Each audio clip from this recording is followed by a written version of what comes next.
Assalamualaikum warahmatullahi wabarakatuh. Selamat datang ke Gapura Ilmu Ibnu Jamil.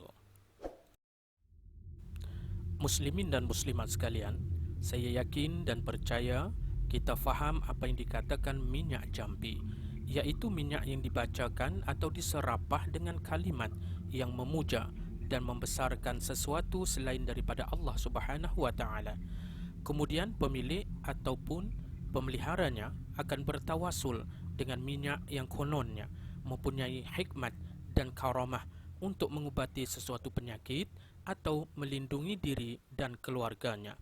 Sedar tak sedar kita telah melakukan dosa syirik dan dikhawatiri akan memesongkan akidah. Dalam Islam, niat tidak menghalalkan caranya.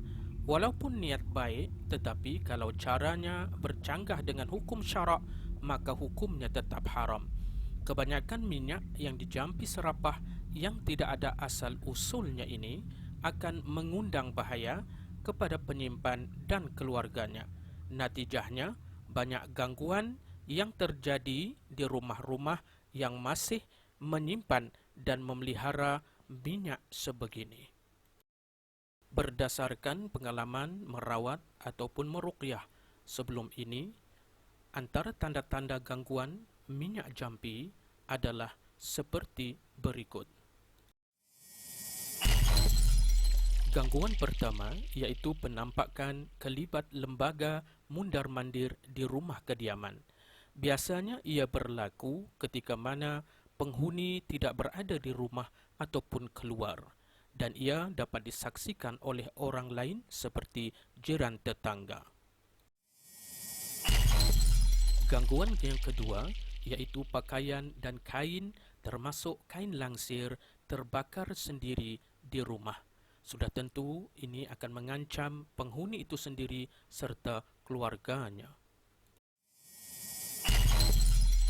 Gangguan yang ketiga juga melibatkan perabot dan kelengkapan rumah terbakar dengan sendirinya tanpa mengetahui sebab ataupun punca yang menyebabkan kebakaran itu. Seterusnya, gangguan yang keempat iaitu suami isteri sering bertengkar dan bergaduh tanpa mengetahui puncanya. Biasanya pertengkaran ini berlaku di dalam rumah. Sedangkan apabila si suami dan isteri berada di luar rumah, kasih sayang mereka berputik kembali dengan aman. Gangguan yang kelima pula iaitu terasa panas dan rimas ketika berada di dalam rumah. Sedangkan apabila berada di luar rumah, perasaan tersebut hilang secara tiba-tiba dan tenang kembali. Gangguan yang keenam iaitu anak-anak menjadi nakal, degil dan suka bergaduh. Yang menghairankan, apabila berada di luar rumah, perkara ini tidak terjadi sama sekali.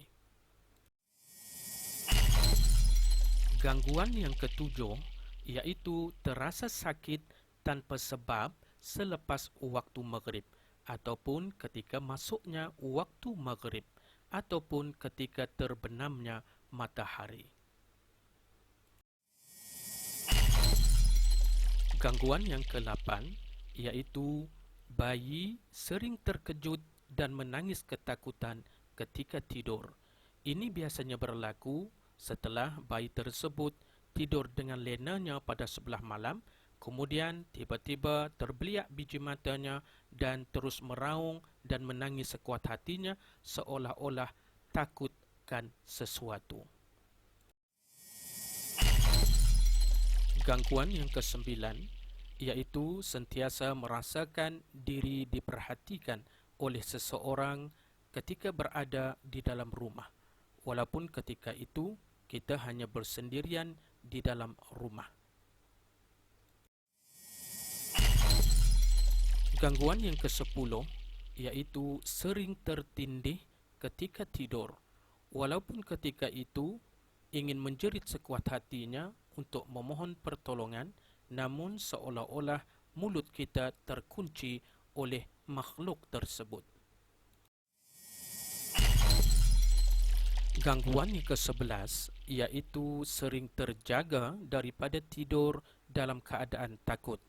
Keadaan ini berlanjutan hampir setiap hari, di mana kita seolah-olah dikejutkan oleh sesuatu pada pukul 2 ataupun 3 pagi dan seterusnya salahkan anjing bersahut-sahutan di luar rumah.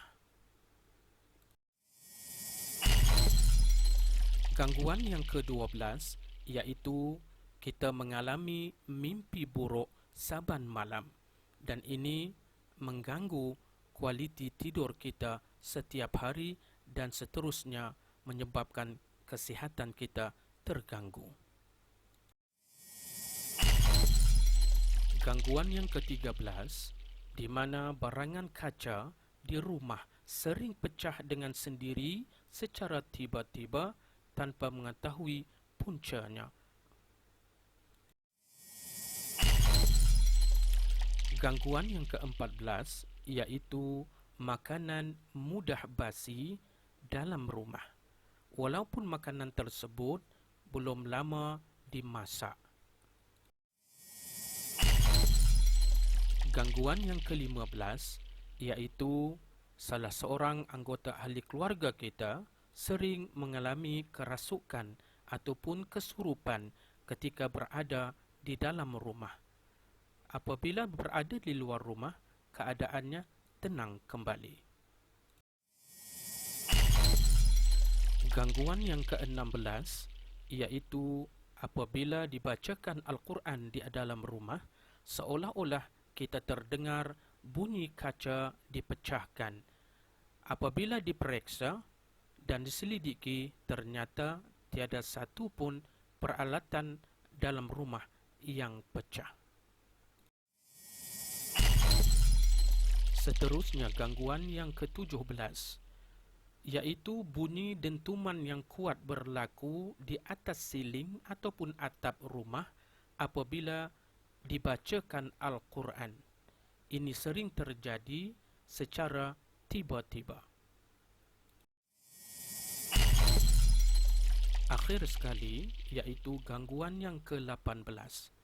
Kemungkinan wujudnya jin saka sebagai penjaga rumah dan keturunan.